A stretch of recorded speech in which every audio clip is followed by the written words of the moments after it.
Las lecturas de la palabra de Dios este día nos revelan un detalle que yo creo que con muchísima frecuencia se nos pasa por alto y os invito a contemplarlo en este día. Y es que estamos demasiado acostumbrados a hablar de una serie de apóstoles que no pasan de 2 o 3, que son como los de primera línea, sea por un lado San Pablo, con todo lo que él significa, el apóstol Pedro, San Juan y alguno más. Y luego quedan los otros apóstoles. Y creo que es un error gravísimo, porque de muchos de los apóstoles aprendemos lecciones de vida preciosas. Pero curiosamente, las lecciones más bonitas, las enseñanzas más profundas, el magisterio más maravilloso de Jesús, muchas veces viene a partir del hecho de que los apóstoles han metido la pata, han dicho una tontería, han hecho una pregunta que parece improcedente, desde luego, por la manera de contestar Jesús, parece que incluso pues que le exasperan algunas veces, como diciendo, es que no os enteráis. Y hoy celebramos la fiesta de 2 apóstoles, y los apóstoles son los apóstoles. Pedro será el que tiene una primacía, algunos nos han dejado unos escritos, pero los 12 son igual de fundamento de la Iglesia, y los 12 están sentados igualmente en los tronos para juzgar a las naciones, como aparece en el libro de la Revelación. El Evangelio de San Juan, en esta fiesta en la que hoy celebramos a los apóstoles Felipe y Santiago, nos deja un retrato de los apóstoles que es en realidad una preciosidad. En concreto, el pasaje del Evangelio del capítulo 14 de San Juan nos dice que el apóstol Tomás le ha hecho una pregunta. El pobre Tomás continuamente metía la pata, o no estaba, o duda. Es el aguafiesta. ¿Recordáis, por ejemplo, cuando está en Betania Jesús, y ya saben que quieren matar a Jesús, y dice Jesús, vamos a Jerusalén? Pero hombre, eso es como ir a entregarse a que me maten. Y va a Tomás y dice, vayamos y muramos con él. Vamos, el rey del entusiasmo. Pero vamos, de los que irían arrastrando las chancletas. Aquí Tomás le acaba de preguntar a Jesús, si no sabemos a dónde vas, ¿cómo podemos saber el camino? Y Jesús le dice, a una pregunta de un apóstol nos deja una enseñanza extraordinaria. Nosotros a Tomás le debemos una enseñanza extraordinaria. Por ejemplo, gracias a lo que pregunta Tomás, dice, como ya era hora de que se enterara dónde iba Jesús. Pues no, es el que lo tiene que preguntar. A lo mejor los otros pensaban exactamente igual, pero él es el que tiene el valor de hacer el ridículo, o de que le regañen, o que le contesten con exasperación. Pero pregunta, si no sabemos a dónde vas, ¿cómo podemos saber el camino? Y le dice Jesús a Tomás, Tomás, yo soy el camino y la verdad y la vida. Nadie va al Padre sino por mí. Si me conocéis a mí, conoceréis también a mi Padre. Ahora ya lo conocéis y lo habéis visto. Y aquí aparece la pregunta de otro que parece que también mete la pata, que es Felipe. Felipe le dice, Señor, muéstranos al Padre y nos basta. No sé, con el tono de la voz de Jesús, tiene que parecer exactamente así. Le dice Jesús, hace tanto tiempo que estoy con vosotros y no me conoces, Felipe. Quien me ha visto a mí, ha visto al Padre. ¿Cómo dices tú, muéstranos al Padre? Bueno, pues entonces lo que aparece clarísimo en la palabra de Dios es que por una serie de preguntas que hacen los apóstoles, que claramente por el modo de responder Jesús, él entiende que ya a estas alturas deberían de saber la respuesta a sus preguntas. Bueno, gracias a que estos hombres tienen la humildad de preguntar en su torpeza o en su ignorancia, o porque tienen la mente obtusa, o porque deberían de entender y no entienden, pero que una persona te diga, oye, ¿cuánto tiempo llevo contigo y todavía no sabes que el que me ha visto a mí ha visto al Padre? Sí, pero nosotros nunca hubiésemos escuchado a Jesús decir, el que me ha visto a mí ha visto al Padre, si Felipe no le hubiese dicho, muéstranos al Padre y eso nos basta. Qué bonito es burlarse del que no se entera, pero qué afortunados somos que hubo gente que tuvo la humildad de preguntar. Tomás te expresa sus dudas. Dice, si no veo las heridas de sus llagas y la herida de su costado, no creo. Y se vuelve a aparecer Jesús. Y gracias a las dudas de Tomás, tenemos la última bienaventuranza de Jesús. De todas las bienaventuranzas que pronuncia a lo largo de su vida, la última se la debemos solo a Tomás, donde le dice Jesús, porque me has visto, has creído, bienaventurados, dichosos las bienaventuranzas, bienaventurados los que sin ver creen, los que creen en mí sin haber visto. Esa bienaventuranza se la debemos a Tomás. Felipe es una persona interesantísima, porque parece que su misión es la de ser intermediario entre otros y Jesús. ¿Recordáis dos escenas? La primera, en primer lugar, Felipe es de Betsaida, es de la misma ciudad que Simón Pedro y que Andrés su hermano. Y eran pescadores. Era una ciudad costera, ¿no?, del lago. Y Felipe es discípulo de Juan el Bautista. Felipe le dice, tiene experiencia de Jesús, se maravilla del encuentro, reconoce en él al Mesías, como lo pudiera en ese momento inicial captar, y va enseguida y se lo cuenta a Natanael, a Bartolomé, se lo cuenta a Natanael, hemos encontrado al Mesías, y dice, y lo llevó a Jesús. La misión que parece que este hombre siempre ha tenido es llevar gente a Jesús. Es una gran lección el apóstol Felipe para todos nosotros. Y hay otra escena donde se acercan unos paganos, dice en concreto el Evangelio, unos griegos. Se acercaron unos griegos a Jesús, es decir, no creyentes, no judíos, y le dicen a Felipe, queremos ver a Jesús. Y los llevó a él. Parece que la misión de este apóstol ha sido siempre hacer de puente entre las gentes de toda condición. Uno va a ser también apóstol, como Bartolomé, en otro caso son los no creyentes, o los judíos, los no judíos, los paganos, como se llamaban en aquel tiempo, los que no pertenecían al pueblo de la alianza. Qué maravilla es descubrir un hombre que ha entendido en su vida que su gran alegría, su gran misión ha sido la de ser puente, la de acercar gente a Jesús. Felipe, que no ha sido el apóstol famoso, el apóstol que de ninguna manera ha habido ninguna atención sobre él, ningún protagonismo, ningún lugar de privilegio. No, él siempre ha acercado a otros a Jesús. Gracias a su ruego, el ruego que le hace Jesús, el que aparece hoy en este pasaje del Evangelio, muéstranos al Padre, y eso nos basta, que hoy Jesús se nos revela como sacramento del Padre, como signo visible, presencia visible, Dios en la carne. Dirá San Pablo, en él habita corporalmente toda la plenitud de la divinidad. No es que era Dios o es que estaba tocado por Dios y que algo de Dios, no, todo Dios, el Dios que no cabe en el cielo y en la tierra, ese Dios es el que está encerrado en la humanidad del Verbo. El que me ha visto a mí, ha visto al Padre. ¿Cómo dices tú? Muéstranos al Padre, y eso nos basta.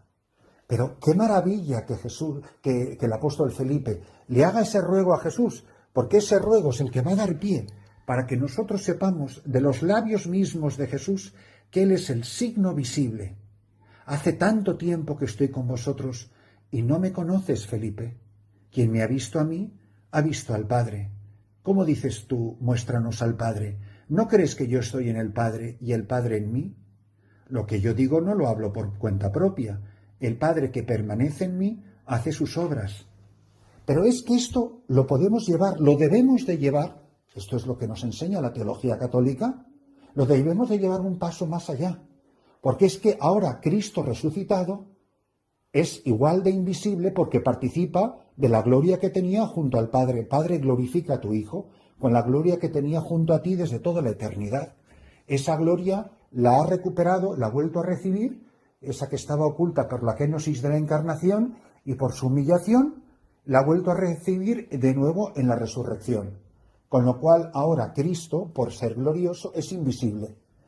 Igual que dice Jesús, el que me ha visto a mí, ha visto al Padre, tenemos que ser capaces de decir, el que ha visto a la Iglesia, que es la humanidad de Cristo, ha visto a Cristo y ha visto al Padre.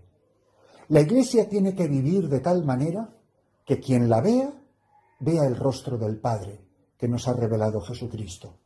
Cristo resucitado que vive en la Iglesia sigue revelando al Padre en la vida y en la misión de la Iglesia. ¿Para qué existe la Iglesia? ¿Por qué somos misioneros? ¿Por qué somos evangelizadores? ¿Por qué vosotros y yo, donde quiera que estemos, hemos participado de la naturaleza sacramental de la misma identidad de la Iglesia, que es lo que nos hacen los sacramentos? Es decir, convertirnos en signo vivo, en signo visible de Jesucristo. El que ha visto a un cristiano ha visto a Cristo, o ha visto algo de Cristo. Qué maravilla es poder decir, en este hombre, en esta mujer, he reconocido en el rostro de la Iglesia el rostro de mi Señor, el rostro del resucitado, el rostro del Hijo de Dios, y en él al Padre. Por eso, si Felipe ha entendido perfectamente cuál es su misión, llevar a Bartolomé, llevar a estos griegos, llevar a todos a Cristo, la nuestra no puede ser diferente que la misión de Felipe. Y los llevó a Jesús. ¿Qué hemos hecho nosotros en la vida? ¿Qué hacen unos padres y madres de familia todos los días de su vida? Llevar a sus hijos a Jesús. Que sus hijos vean en sus padres el rostro de Dios, el rostro del Padre. Qué maravilla es cuando uno descubre en el rostro de tus padres el rostro de Dios, la presencia amorosa de Dios, el que descubre en su obispo, en su párroco, en su sacerdote, el rostro de Dios, el rostro visible del amor invisible de Dios. Esta es la responsabilidad, esta es la tarea, este es el desafío que tiene la Iglesia de todos los tiempos y en todos los lugares, que quien nos vea por los signos, por las obras, por las tareas, en la misión que a cada uno Dios le ha confiado, que pueda reconocer el mundo que nosotros somos el rostro visible en todo tiempo y en todo lugar de la presencia viva del Señor. ¿Qué nos está diciendo el mundo? ¿Qué nos dicen en nuestras ciudades súper mega desarrolladas, en nuestras sociedades de bienestar, en donde parece que estamos sofocados de tantos bienes? O aquí, donde yo miro a mi alrededor, estoy viendo aquí ahora este panorama, aquí en Sudán del Sur, si es que estoy rodeado de gente que no tiene nada, absolutamente nada. Nada más que el calzoncillo con el que van andando los niños por estos caminos de barro. Pero nada, si tú entras en sus chozas, no tienen nada, no hay nada. Cuando nosotros venimos a enfrentarnos al mundo de la riqueza más saturada o de la pobreza más infame, en el mundo del Islam, en el mundo de la opresión marxista, como pueden ser en China o en Vietnam o en países semejantes, donde se persigue a la Iglesia, donde se persigue al cristianismo, sea la razón que sea, ¿qué nos dice el mundo? Queremos ver a Jesús. ¿Qué quiere ver la gente en la Iglesia? A Cristo. ¿Qué tiene derecho a recibir la Iglesia, la gente de la Iglesia? A Cristo. ¿Qué es lo que trae la Iglesia? A Cristo. ¿Qué es lo que ve la gente en el rostro de Cristo que vive en la Iglesia? El amor misericordioso del Padre, que ama a cada uno, que mira a cada persona como a un hijo suyo, como hijo suyo que es. Que Dios Padre tiene una historia de amor que está tejiendo y entretejiendo día tras día con cada ser humano que pasa a mi lado y en mí mismo. Que Dios Padre establece un diálogo con cada persona humana, independientemente de quien sea, independientemente de su pasado y de su futuro. Que Dios dialoga, conversa, se acerca, revela su amor a cada persona, porque Cristo, rostro del Padre, vive en su Iglesia. Si la Iglesia no está haciendo esto, que se mire muy mucho. Por eso, muchas veces la Iglesia tendrá que decir, tanto tiempo llevo con esta gente y no se han dado cuenta para qué está la Iglesia en medio de ellos. ¿No os dais cuenta? Tenemos que decirle al mundo que quien nos ha visto nosotros ha visto el rostro del Padre. Qué maravilla es cuando los apóstoles entienden su misión en esta naturaleza sacramental. La gente del pueblecito de Ars, que no eran grandes teólogos con doctorados colgados de la pared, sin embargo, tenían muy buen olfato. Y decían los feligreses de ese pueblecito, de esa parroquia rural perdida en Francia, decían: nuestro cura no es como los demás, el nuestro es un santo. Hemos visto a Dios en un hombre. ¿Tú no crees que el que me ha visto a mí ha visto al Padre? Oye, y cuando tú te encontraste con ese sacerdote, ¿qué hizo? Cuando la gente se acerca a ti y te pregunta, oye, y cuando tú te encontraste con ese hombre, ¿qué hizo? Me llevó a Jesús. La cosa más bonita que se puede decir de un obispo, de un sacerdote, de un seglar, de un cristiano que se toma la vida cristiana en serio. Oye, ¿qué hizo por ti? ¿A mí? ¿Qué hizo por mí? Me llevó a Jesús. Por eso, ¿cuál es la tentación del puente?